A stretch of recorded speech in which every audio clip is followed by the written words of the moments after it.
souvent, mais de tous les combats, c'est le dernier que j'aurais envie de mener, quoi. Il y a tellement d'autres questions, tellement d'autres sujets ou thèmes qui me sont chers, pour lesquels j'ai envie de m'engager, et j'ai pas envie de laisser le féminisme prendre tout, en fait, parce que ça aussi, c'est finalement me retrouver cantonnée à la manière dont la société me définit. Bienvenue dans Décharge, une conversation intime qui met en lumière les déclics féministes. À mon micro, des personnes au parcours varié se confient et racontent la construction de leur féminisme.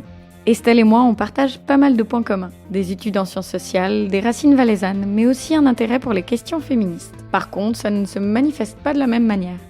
Estelle n'a pas peur de se lancer dans des actions.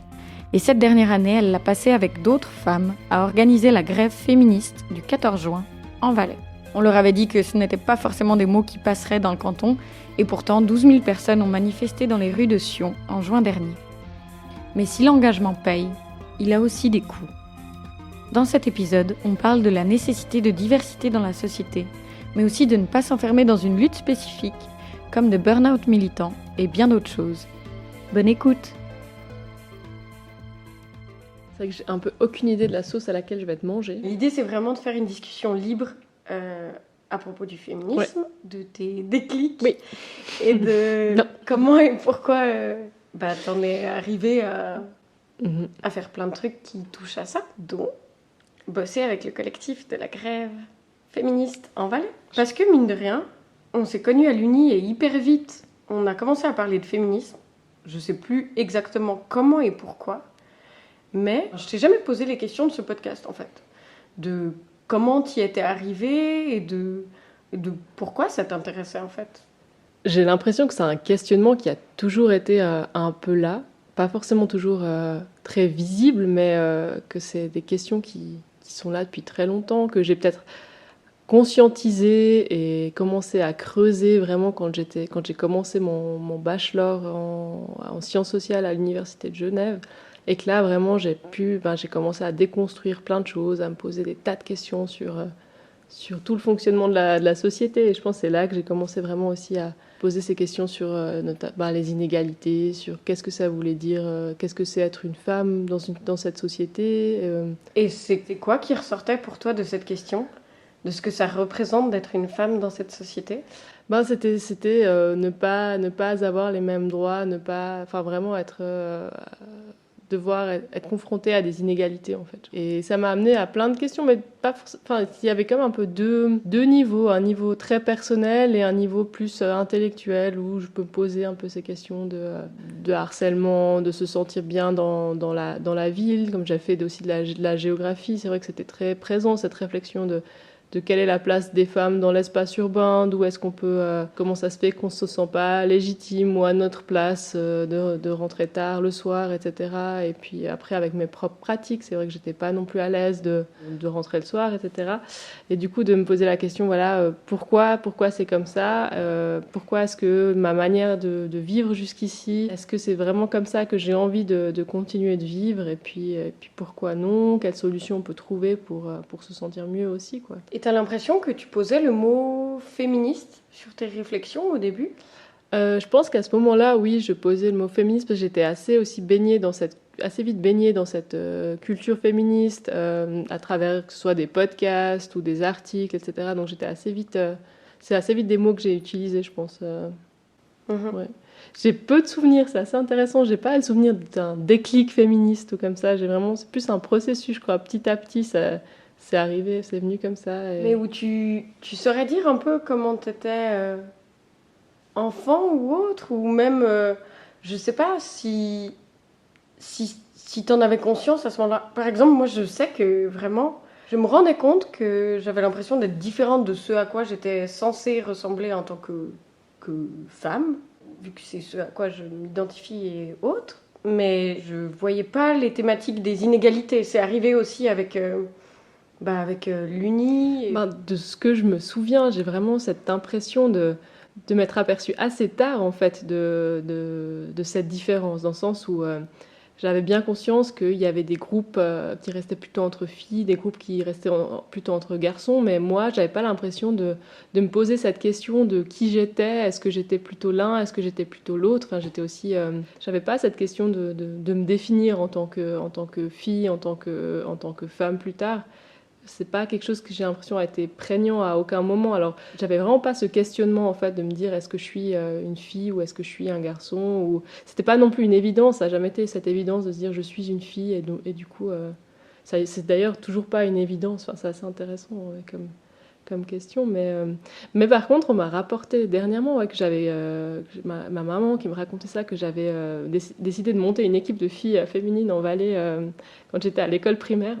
Parce que mon grand-papa était entraîneur de foot, alors j'avais essayé de monter une équipe pour qu'on puisse aussi jouer au foot, parce que c'était que des équipes de garçons à l'époque.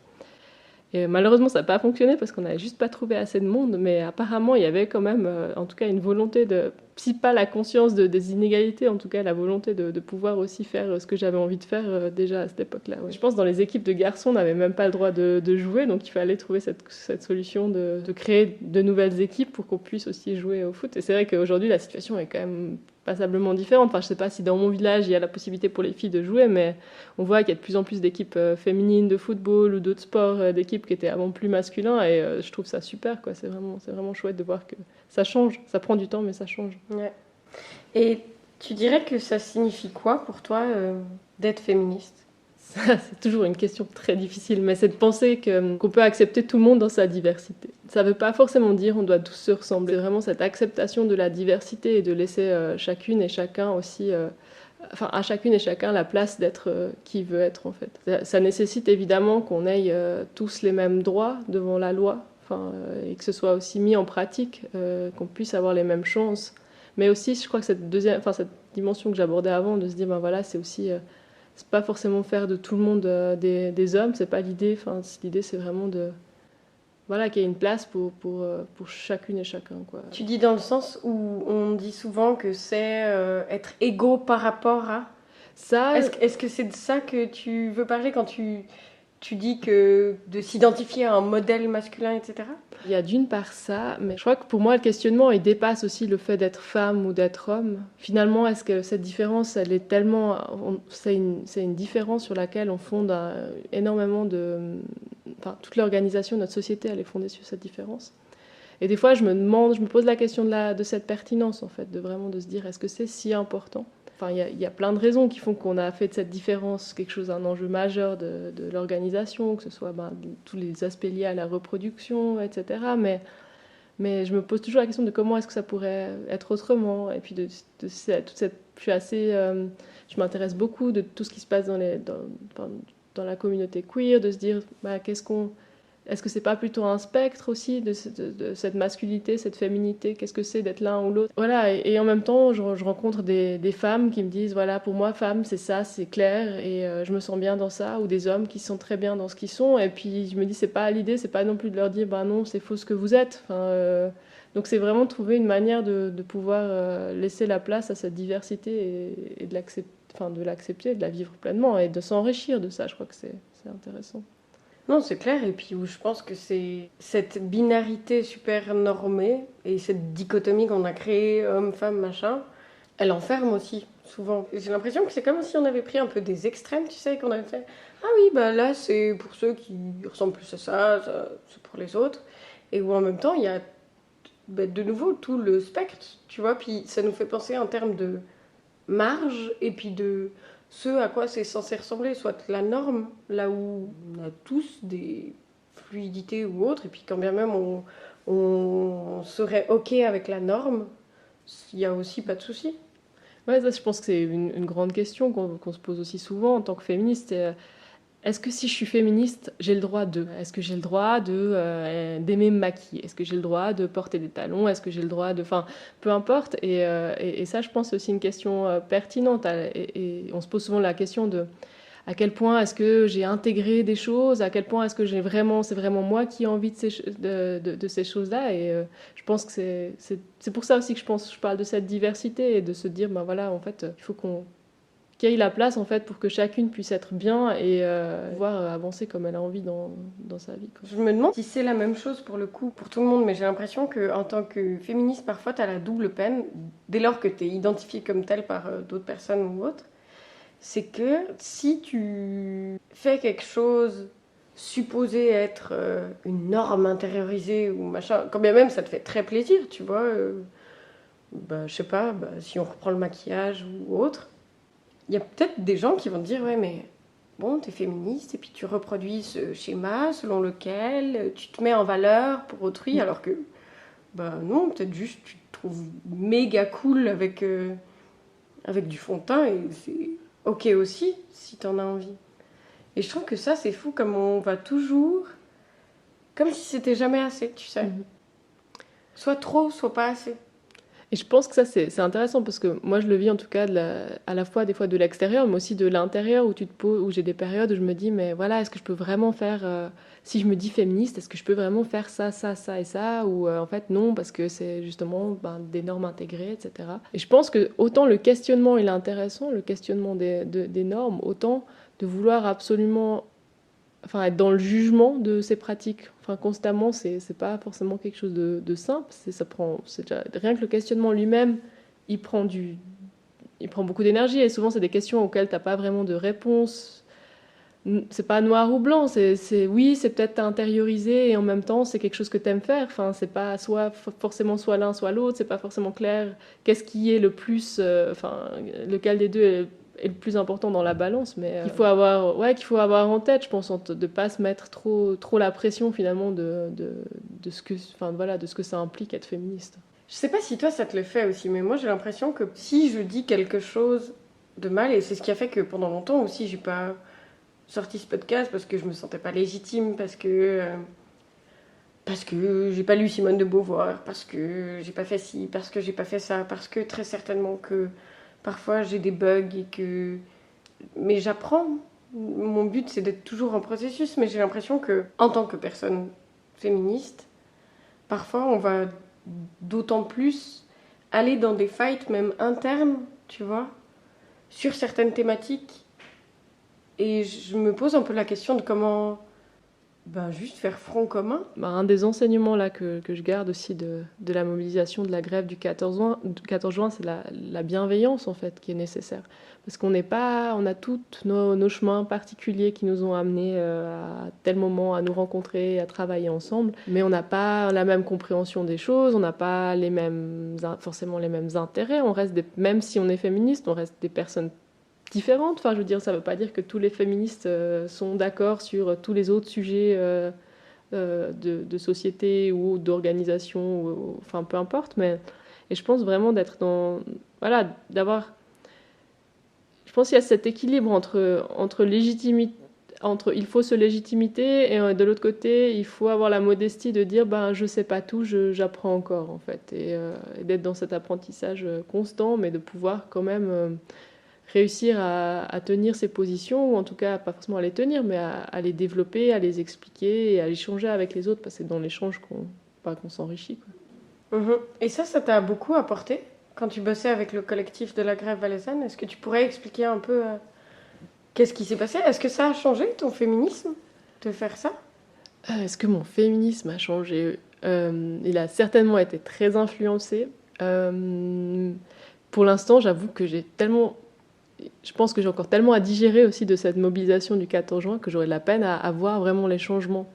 Je pense que quand je me suis engagée dans le collectif, j'étais dans une phase où c'était déjà assez clair pour moi quel était plus ou moins mon féminisme, où j'avais déjà eu un peu cette préculture. Bien sûr, on apprend toujours et ça, mais j'étais moins concentrée sur des questions de fond, je pense, pendant la grève, la préparation de la grève, que vraiment plus sur des objectifs opérationnels, en fait.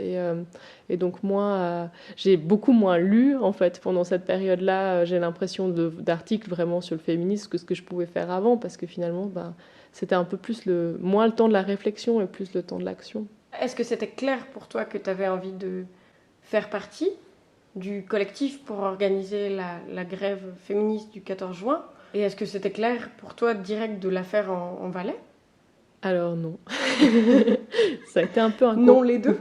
Ça a été un peu un concours de circonstances. Je me suis retrouvée aux Assises romandes pour la grève en juin, du coup ça fait déjà 2018, à Lausanne. Donc la première grande réunion, en fait, les premières grandes discussions. Et il y avait beaucoup de gens, mais on était 3-4 Valaisannes et c'est tout.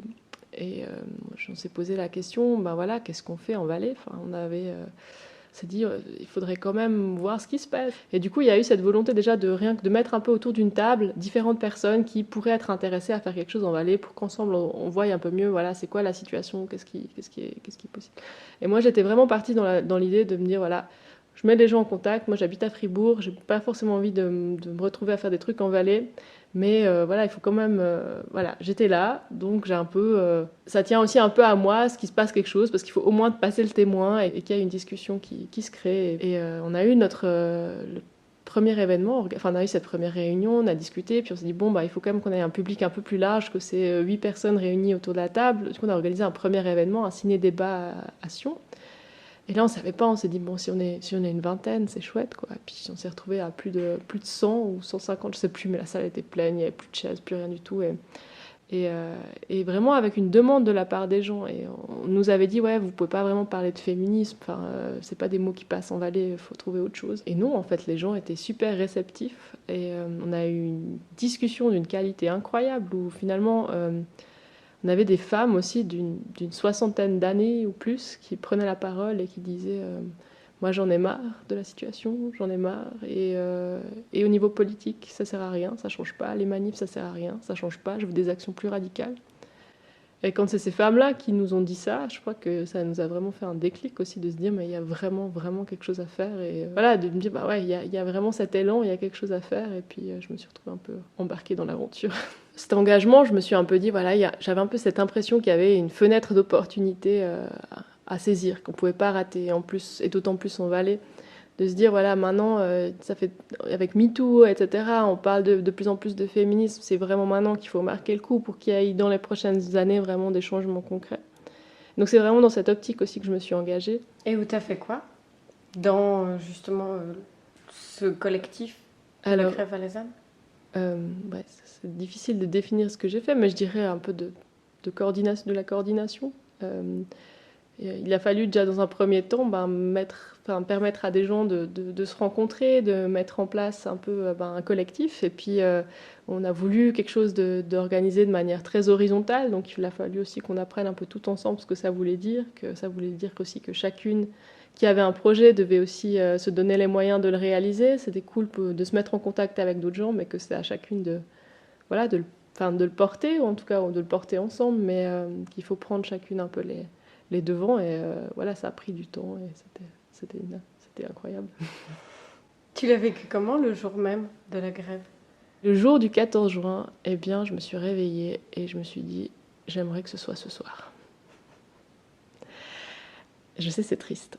Mais j'étais tellement fatiguée, j'étais tellement épuisée que j'avais même plus envie de le vivre ce jour que j'avais préparé pendant des mois en fait. C'était aussi de l'appréhension, tu penses? Un peu de se dire voilà, est-ce qu'il y aura suffisamment de monde, etc. Mais je crois que c'était plutôt plus de la fatigue et de la lassitude. Alors heureusement, c'est pas resté toute la journée. Mais c'est vrai que j'ai commencé comme ça la journée. Je me rappelle vraiment m'être réveillée dans cet état-là. Ça a mis du temps pour partir vraiment. Et je crois que c'est vraiment quand j'ai vu, quand on était sur la planta et puis qu'on est parti et puis qu'on était tellement dans les rues et qu'après on a appris qu'on était 12 000. Là, ça, c'était bon, ça a lâché quoi. Je me suis dit waouh, incroyable. On l'a fait. Est-ce que tu as envie de continuer ce collectif? Tu disais avant aussi que tu es arrivé à ces thématiques par un biais assez universitaire, de ce que je comprends. Et je me dis, c'est peut-être autre chose une fois que ça devient un engagement, tu sais, enfin pas physique, mais matérialisé quand même, tu vois. Avec des actions concrètes, des réunions, des gens avec qui tu parles. C'est totalement différent que de le vivre pour soi. Bon, ce qui est certain, c'est que je suis certainement encore plus féministe qu'avant. Enfin, ça a renforcé mon féminisme, ça c'est sûr. Concernant mon engagement, je suis hyper heureuse de voir qu'il y a plein de projets qui continuent au niveau du collectif et puis qui sont amenés à se poursuivre. Je me suis un peu brûlée aussi ces derniers mois, enfin pendant mes mois d'engagement, dans le sens où j'ai vraiment fait beaucoup par rapport à ce que je pouvais donner. Et c'est vrai que maintenant j'ai d'autres priorités et c'est aussi cet apprentissage de savoir mettre où sont ses limites. Donc je pense que je serai toujours là d'une manière ou d'une autre parce que ça me tient énormément à cœur, mais il faut laisser la place aussi à d'autres. Je crois que c'est super important dans un collectif de laisser à toute la place de pouvoir non seulement s'exprimer, mais porter ses idées. Et puis des fois, faut un peu, c'est un peu quand on est dans quelque chose depuis le début, faut réussir à lâcher pour permettre à d'autres gens de se l'approprier aussi, même en arrivant après le 14 juin. Ce que tu me racontes là, ça me fait beaucoup penser aux histoires de... Je sais pas si tu as suivi ça cet été, il y a eu pas mal de remue-ménage, si ça peut se dire. Oui, j'ai 85 ans, autour du burn-out militant. Le burn-out militant, c'est un concept qui a été nommé cet été, après qu'Anaïs Bourdet notamment décide de fermer sa fameuse page Facebook Paye ta schneck, qui contribuait à lutter contre le harcèlement de rue. Travaillant bénévolement au contact de nombreuses personnes victimes de violences, discriminations et autres, elle a fini par lâcher ce projet, épuisée. Cette histoire, parmi d'autres, a lancé le hashtag Paye ton burn-out militant, menant à de nombreux témoignages quant à l'épuisement de se battre pour des causes à forte implication émotionnelle, auxquelles s'ajoutent des pressions liées à la cohérence qu'on est supposé avoir en tant que personne militante, mais aussi l'injonction à éduquer autrui. Et moi, c'est vraiment un truc que je me suis demandé. Je sais que dans la manière dont je vis mon féminisme, c'est hyper phasique. Il y a des phases où je suis énervée, j'ai envie de lire plein de trucs, et puis vraiment de niquer le patriarcat à coups de pelle. Et il y a d'autres moments où j'arrive pas. Parce que je sais que je dois m'en protéger et que je peux pas lire trop, que ça m'atteint trop. Et je me demande comment toi, tu le vis ça, justement, après ces mois d'engagement, peut-être aussi que tu es arrivé à en trop plein. Ouais, je pense effectivement, dans ce qui est de l'engagement féministe, ça veut pas dire que je suis moins féministe, ou que j'essaye dans mon quotidien de voir comment je peux améliorer la situation moi-même ou autour de moi, mais effectivement, au niveau de l'engagement, je crois qu'il y a quand même une fatigue, quoi, et c'est quelque chose dont j'ai eu l'occasion de parler avec pas mal de gens qui ont été actifs dans la mobilisation du 14 juin, c'est que ça a été quand même un événement historique, mais qui a nécessité un travail énorme, en fait, qui est souvent un peu oublié aussi, parce que finalement, on se souvient, c'est une super réussite, c'est super, mais on n'oublie pas, on pense pas forcément à tout ce qui a été fait avant, c'est pas quelque chose qui apparaît, en fait, tellement. Et je pense que, ouais, moi je me souviens, c'était des journées où je me réveillais, la première chose que je faisais, c'était des mails pour le collectif. La dernière chose que je faisais le soir en me couchant, c'était des mails pour le collectif. C'était pendant mon temps de travail, c'était tout le temps. Et puis, cette omniprésence aussi de la mobilisation. J'ai un peu dans l'idée qu'avant, quand on s'engageait, tu retrouvais tes potes ou les gens avec qui tu militais dans un café le soir. Tu organisais un peu les actions de la semaine, du mois, etc. Maintenant, c'est constant. Je veux dire, c'est sur WhatsApp, c'est par email, c'est par téléphone. Finalement, ton engagement, il pénètre tous les autres aspects de ta vie, et c'est là d'une manière constante. Donc c'est une place qui est énorme, qui est prise en fait par ça. C'est une place que j'étais contente de donner pendant cette période-là, que je peux pas humainement donner tout le temps. Et du coup là, c'est vrai qu'il faut que je suis en train de redéfinir un peu mon engagement, quoi. C'est un peu un rééquilibrage à faire. Non, c'est clair et c'est important, et t'as tout à fait raison, je pense, qui n'enlève rien à ton féminisme du tout, mais qu'il y a des temps pour l'action, des temps pour la réflexion, des temps de digestion aussi, comme tu le disais. Effectivement, il y a besoin de relève, et pas que la responsabilité des actions ou de la vie des collectifs incombe toujours aux mêmes personnes. Quand j'ai vu là, ces histoires de burn-out militant, je pense que c'est pas facile quand des thématiques nous touchent personnellement aussi, de les porter à bout de bras. Surtout quand c'est des choses qui doivent convaincre.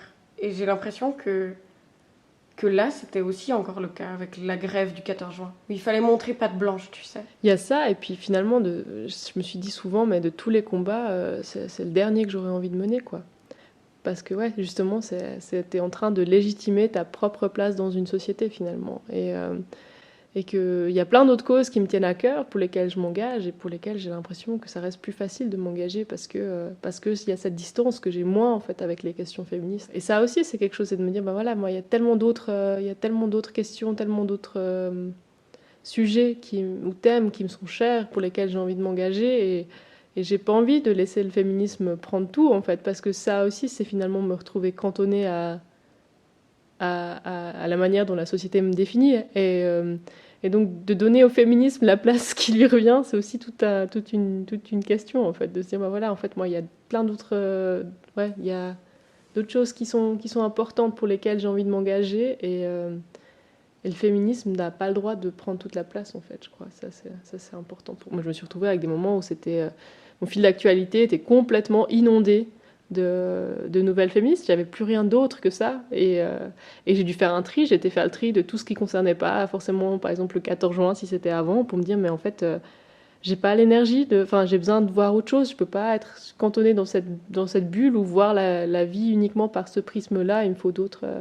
Donc ouais, je crois que ça, on dirait un peu de la souffrance comme ça. Je pense qu'il y en a un peu, mais ça n'enlève rien à tout ce que ça m'a apporté d'incroyable et au fait que c'est d'une nécessité absolue. Mais je pense que c'est important qu'on n'oublie pas en fait ça, en fait, et pour tout le monde, et je pense que c'est quelque chose qu'on retrouve dans plein de formes d'engagement en fait, associatif ou militant, mais qui se cantonne pas au féminisme, bien qu'il y a des caractéristiques un peu particulières.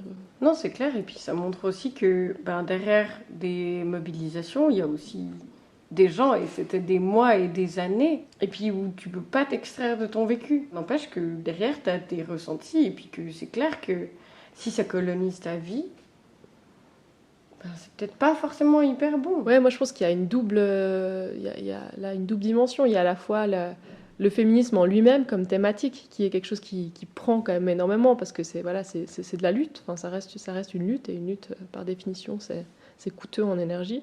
Et là, dans le cadre de la grève, il y avait en plus l'engagement, qui est quand même, tu organises des choses, etc. Donc il y avait un peu cette double dimension qui sont coûteux en fait en énergie, et où tu dois aussi apprendre à mettre des limites pour pouvoir continuer à t'engager en fait, et continuer à être aussi féministe. Et je pense qu'effectivement des fois on est obligé d'enlever ses lunettes, comme tu dis, pour pouvoir aussi mieux les remettre, et avoir de nouveau un regard qui reste aussi un peu neuf. Ça c'est aussi quelque chose, je pense que des fois si on est trop tout le temps avec notre regard féministe ou avec ce prisme-là, on perd un peu de vue la réalité que d'autres gens vivent en fait, et on est peut-être plus capable aussi de communiquer avec eux, parce qu'il y a aussi ça, c'est que des fois on commence à penser à se retrouver dans une certaine dynamique de pensée, à faire on est avec nos termes qu'on comprend, qu'on maîtrise, qui font sens pour nous, et puis à côté de nous il y a des gens qui vivent des réalités complètement différentes, et puis avec lesquels on doit déjà vivre ensemble, mais aussi c'est cool si on peut échanger, et puis peut-être faire évoluer certaines choses de la société. Ouais. En ce sens-là, ça t'a changé justement d'avoir le collectif et de rencontrer des femmes de toute classe sociale, classe d'âge, etc. Oui, ça c'est clair, c'était intéressant de voir toute cette diversité, de voir qu'est-ce qu'on partage, sur quoi on était d'accord, sur quoi on était moins d'accord. Après, moi je pense que ça reste une diversité toute limitée, si on peut dire ça comme ça. Et puis il faut avoir le temps de s'engager, et ça a été toujours notre réflexion, de se dire mais comment est-ce qu'on arrive à toucher les autres femmes en fait, celles qui ne peuvent pas forcément être là à une réunion le soir parce qu'elles doivent s'occuper de leurs enfants, parce qu'elles travaillent le soir, ou parce qu'elles n'ont juste pas l'énergie de faire ça, pas l'envie de faire ça. Comment est-ce qu'on arrive à être en contact en fait, et puis à travailler ensemble. Tu disais avant que c'était plus un moment d'action pour toi, mais est-ce qu'il y a quand même des thématiques peut-être qui ont émergé de cet engagement-là, liées au féminisme pendant cette année, ou peut-être au contact d'autres personnes, tu t'es sensibilisée? Pour dire vrai, j'ai eu peu le temps de me consacrer au fond pendant cette année-là. Comme je disais avant, ça a été surtout de l'opérationnel finalement, et que c'était peut-être aussi la limite que je me suis mise. Peut-être que j'étais obligée d'enlever mes lunettes pour pouvoir me concentrer sur des choses qui étaient plus de l'ordre opérationnel en fait. C'est clair que j'ai gagné quand même beaucoup de connaissances, que ce soit sur les thématiques, sur toutes les thématiques abordées dans le manifeste finalement, que ce soit les inégalités salariales, que ce soit les violences. Donc ça c'est certain, mais je pense que j'ai moins eu l'occasion d'y réfléchir vraiment que ce que j'ai eu l'occasion avant. Enfin, c'était des temps différents. Et dans ton quotidien, tu as l'impression que ça a changé quelque chose depuis que tu t'engages? Oui, bien sûr. Je pense que ça s'est encore amplifié là durant les 6 derniers mois, mais c'est quelque chose qui existait déjà avant. Cette remise en question, elle conduit à des changements aussi de comportement. Typiquement, si on prend avant, j'avais tellement peur de rentrer le soir. Peu importe, même quand j'habitais dans un village ou en bordure de ville, de petite ville ou comme ça, c'était l'angoisse, hein. Je me retournais 15 fois en rentrant parce que j'étais persuadée d'être suivie, mais c'est aussi des choses que j'ai apprises dans mon éducation. On m'a dit faut faire très attention, surtout si t'es une fille, quand tu rentres tard le soir, tu prends pas le dernier train, tu rentres pas seule. Et je pense qu'il y a une partie de danger dont il faut vraiment, enfin voilà, il faut faire attention. Ça sert à rien de se mettre en danger, mais il y a aussi, on se fait énormément peur en fait. Et moi, ben, j'ai décidé d'arrêter de me faire peur. Enfin, j'ai beaucoup moins peur dans l'espace public maintenant qu'avant parce que j'ai décidé que ça suffisait, enfin que je voulais pas continuer de vivre avec cette peur-là. Il y a ça, je pense qu'il y a évidemment dans mes rapports avec les hommes, mais aussi avec les femmes. Enfin finalement, c'est plein de questions. Ma définition de moi-même, je pense aussi. Enfin, typiquement, si je me présente, ça me viendrait toujours pas à l'idée de dire, de me présenter en tant que femme. Enfin, je dirais pas. Je m'appelle Estelle, je suis une femme de temps. Enfin voilà, c'est juste pas naturel pour moi. Ça me semble pas être encore une fois une caractéristique qui est nécessaire en fait à ma description. Et ça reste. Et c'est vrai que ça a été intéressant de le confronter à ces mois de mobilisation où finalement tout reposait sur le fait d'être ou de se définir comme femme. Et des fois, j'avais l'impression de faire un peu le grand écart en étant en train de défendre voilà, des choses pour les femmes, alors que pour moi, c'est une catégorie qui est essentiellement sociale et politique, plus que toute autre chose, en fait. Et puis, elle fait sens pour ça, dans ce champ d'action, mais pas forcément pour me définir, en fait. Quand j'ai commencé mon engagement, j'étais vraiment dans cette optique de spectre, vraiment très, très de spectre. Je suis toujours, hein. Mais ce que ça m'a apporté de la grève, enfin la mobilisation pour la grève, c'était peut-être de mieux comprendre celles qui choisissent vraiment de garder en fait cette définition binaire et de voir et d'accepter en fait que voilà, pour certaines personnes c'est comme ça, et puis que ça peu importe, que ce soit parce que ça les rassure ou parce que ça correspond à ce qu'elles sont ou autre, mais de dire ben voilà, enfin idéalement c'est vrai, ça serait mieux, moi je pense. Enfin, c'est ma conviction à moi, elle n'engage que moi, qu'on soit dans un système qui soit pas binaire, qui soit plus de l'ordre d'un spectre. Je pense que finalement on est tous perdants du système actuel, perdants et perdants, pardon. Et en fait, là je reproduis encore la binarité. Ça c'est toute la question aussi du langage inclusif, où finalement tu sais plus trop quelle est la bonne solution en fait, comment est-ce que tu casses, comment tu remplaces le système actuel par quelque chose d'autre, de plus ouvert à la diversité, comme je disais au début en fait. Et je pense que ouais, ça a été des questions. Enfin, là-dessus, ma réflexion, elle a continué à énormément se nourrir en fait ces derniers mois de se dire voilà, déjà de c'est pas, pour moi ça n'a jamais été un combat contre les hommes, parce que je pense que sur de nombreux aspects ils sont tout aussi enfin peut-être pas tout aussi, mais ils sont victimes aussi du système, et on a tous à gagner en fait que ça change. Non, c'est clair, mais pour cette question du langage, mais moi aussi je galère, et puis chaque fois après quand je réécoute je suis là merde, c'est pas assez inclusif. J'ai développé des tricks grâce à certaines personnes proches de moi qui justement m'ont dit plusieurs fois un truc que tu peux faire, c'est dire personne, pour éviter justement de devoir remettre ces étiquettes sans lesquelles apparemment on peut pas s'exprimer, ouais, tu vois. Privilégier le langage épicène, c'est sûr, de trouver tous les mots où on peut, qui n'ont pas de genre en eux-mêmes. Ouais. Tu disais avant que dans les impacts que ça a eu dans ta vie, il y a le rapport à la fois aux hommes qui peuvent t'entourer, mais aussi aux femmes. Est-ce que c'est venu en même temps pour toi? Je me demande ça parce que je crois que justement les premières fois où je me suis posé les questions par rapport au féminisme, c'était vraiment dans une optique de me repositionner par ce qu'on attendait de moi, et où je réalisais pas aussi tous les trucs que j'avais intériorisés et la misogynie que j'avais intériorisée. J'ai l'impression que ça a pris du temps pour que mon féminisme se déplace à ce niveau-là, et que ce soit pas en féminisme de être une... en fait, qui était misogyne, quoi. Je sais pas si tu vois cette tension que je crois que je vois. Ou si c'est ça que peut-être t'envisageais quand tu disais que ça change je pense ton qu'effectivement, aux femmes aussi. Je pense qu'il y a effectivement cette idée de se dire c'est pas parce que on est femme qu'on est féministe, qu'on n'a pas des comportements misogynes envers d'autres femmes, en fait. c'est pas inéluctable en fait. Effectivement, il y a énormément de choses qu'on a intégrées, des modes de fonctionnement, des croyances, des représentations qui font qu'on n'est pas toujours aussi bienveillante aussi qu'on pourrait l'être, je pense, avec d'autres femmes. Il peut y avoir quand même ces tensions sous prétexte de soi-même déconstruction, être dans le jugement par rapport à des personnes qui, si ça se trouve, ont déconstruit, mais juste n'expriment pas les choses ou ne les mobilisent pas de la même manière. Oui, effectivement, ça, je pense que c'est aussi... Je pense effectivement, ça, c'est peut-être venu c'est certainement venu aussi plus tard, parce que je pense qu'il faut déjà... J'ai d'abord dû faire ce travail sur moi avant de vraiment pouvoir le faire... peut-être qu'il y a eu d'abord plus cette question de ma place à moi, et puis ensuite de voir la place des autres aussi. Et c'est pour ça que je parle aussi plus de cette question de diversité, parce que finalement, je pense qu'en tout cas, on peut être féministe. Alors, je ne suis pas toujours d'accord avec les gens qui disent il y a 15 000 féministes. C'est moins un truc...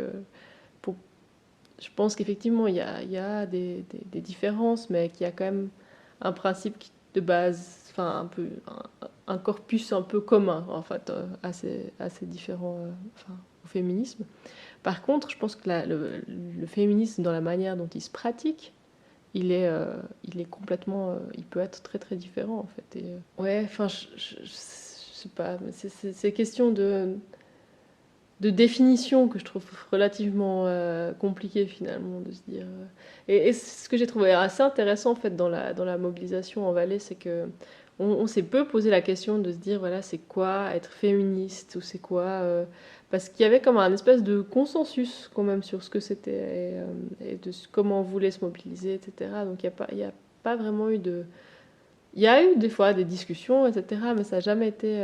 on n'a jamais vu des courants féministes s'affronter. Enfin, c'était vraiment de loin pas ça. Et ça, j'ai trouvé assez intéressant. Du coup, tu qualifierais comment ton féminisme ? Pas, je te demande pas ton étiquette féministe, tu vois, pas du tout, mais dans la manière dont tu le vis. J'aimerais dire qu'il est non-binaire, si c'est possible. Non, en fait, ce serait ma volonté, c'est qu'il soit constamment non-binaire, mais c'est pas vrai, parce qu'en fait, c'est toujours les catégories reviennent toujours, mais il y a de ça, quelque chose de se dire, ben voilà, on est... Cette idée d'acceptation, de diversité, de bienveillance aussi, c'est des valeurs c'est des valeurs qui me touchent plus que le concept de sororité, par exemple. C'est quelque chose avec lequel j'ai moins d'affinité. On l'entend souvent ces temps, mais j'ai pas forcément envie de développer un rapport différent avec les femmes qu'avec les hommes. En fait, c'est pas un truc voilà, je comprends qu'il y a des gens qui trouvent ça important, mais pour moi, c'est pas quelque chose. Mais bon, c'est peut-être pas ça qui qualifie mon féminisme, mais je trouve que c'est toujours un mais en tout cas, il est vraiment... Ouais, de définir mon féminisme, mais il est vraiment tourné... il est vraiment ouvert à la diversité, je crois. Et enfin, je l'espère et j'aimerais qu'il soit. Et puis, est-ce qu'il y a des choses ou des sujets féministes qui, en ce moment, t'éveillent et qui font partie de ta vie? Tu vois ce que je veux dire? Ouais. Je sais pas, mais moi, de nouveau, je suis un peu monomaniaque, donc parfois j'ai des lubies où un sujet m'intéresse beaucoup très fort pendant un court moment, et où je vais lire plein de choses, ou voir une série qui parle d'un sujet, ou après j'ai envie de ça comme nourriture. Je sais pas si toi c'est le cas, ou même si tu écoutes un podcast, ou si bref, si tu as quelque chose à conseiller. C'est vrai que je suis un peu encore en phase de régénérescence et que du coup j'ai un peu pris mes distances avec les questionnements féministes en ce moment. Enfin, pas mes distances, mais c'est moins au centre, moins central dans ma vie. Mais ce qui me questionne beaucoup en ce moment, c'est un questionnement qui est là depuis un moment, mais toujours ces aspects de sexualité. Là, je trouve qu'il y a encore énormément de choses à déconstruire en fait dans la sexualité et de comment en fait avoir une sexualité féministe. C'est des questions qui m'interrogent en particulier. Je comprends ces questions. Et ben pour continuer sur ce sujet, si jamais il y a un super podcast qui parle de ça, et de l'hétéronormativité dans les rapports sexuels en l'occurrence. C'était un épisode qui avait été fait par Les couilles sur la table, donc Victoire Tuaillon, je ne sais pas prononcer, et qui s'appelle Pénétrer, qui est vraiment très super. Tu l'avais écouté ? Ouais, je l'ai écouté. C'est hyper intéressant. Et ouais, hyper prégnant mais aussi tout ce qu'on voit avec dans toutes les séries ou autres. Je me dis, la représentation qu'on a eue de la sexualité, mais comment tu veux faire avec ça, quoi ? Ouais, puis là encore, on voit à quel point c'est une thématique qui est tellement transversale, qui concerne des choses qui sont plus loin de nous, comme des choses qui relèvent vraiment du corps, de l'intime, tant dans la relation aux autres que dans sa définition, dans sa manière de voir le monde. Enfin, c'est hyper intéressant, quoi, ça. Ouais. Merci beaucoup en tout cas d'avoir répondu à mes questions. Merci à toi. Super. Ça m'a fait très plaisir et repose-toi bien. Merci. Merci d'avoir écouté Décharge. J'espère que cette conversation vous aura plu et si vous voulez soutenir mon travail, abonnez-vous à ce podcast et suivez-moi sur les réseaux sociaux. Vous pourrez retrouver Décharge sur Facebook, sur YouTube, mais aussi sur Instagram, décharge-doc. Encore merci et à bientôt.